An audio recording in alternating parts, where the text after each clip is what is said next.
বাংলাদেশ উন্মুক্ত বিশ্ববিদ্যালয়ের অধীনে 2022 সালে মাহমুদুল হাসান ইমন নামে এক শিক্ষার্থী ভর্তি হন রংপুরের পায়রাবন্ধ বেগম রোকেয়া স্মৃতি গার্লস স্কুল অ্যান্ড কলেজে। সেমিস্টার ড্রপের কারণে 2024 সালে অনুষ্ঠিত এসএসসি পরীক্ষায় অংশ নেন তিনি।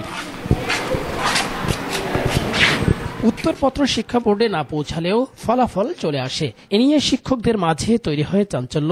সাময়িক বরখাস্ত অধ্যক্ষ মাহিদুল আলমের বিরুদ্ধে এই অনিয়মের অভিযোগ করেন শিক্ষকরা।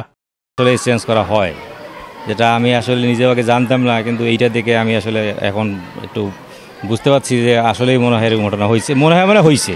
এর আগে আর্থিক অনিয়ম ও দুর্নীতির অভিযোগে সাময়িক বরখাস্ত হন তৎকালীন অধ্যক্ষ মাহিদুল ইসলাম। তার বিরুদ্ধে নানা ধরনের অভিযোগ করেন ভারপ্রাপ্ত অধ্যক্ষ মোহাম্মদ রাজ্জাকুর রহমান। জীবনের সব আয়োজন এখানে একসাথে।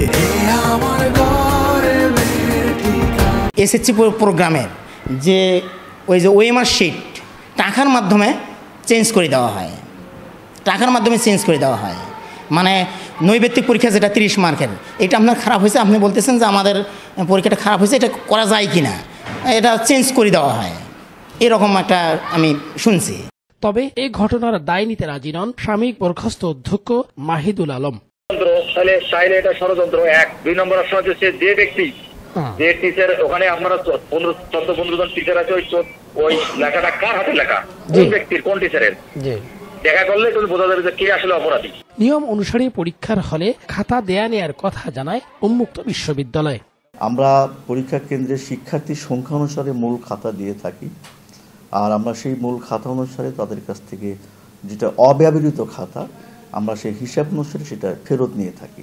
এখন এই খাতাটা কিভাবে এখানে আসলো, এটার জবাব মনে হয় পরীক্ষা কেন্দ্রের যিনি সচিব আছেন, ভারপ্রাপ্ত কর্মকর্তা, এটা উনিই দিতে পারবেন আমার কাছে বিশ্বাস।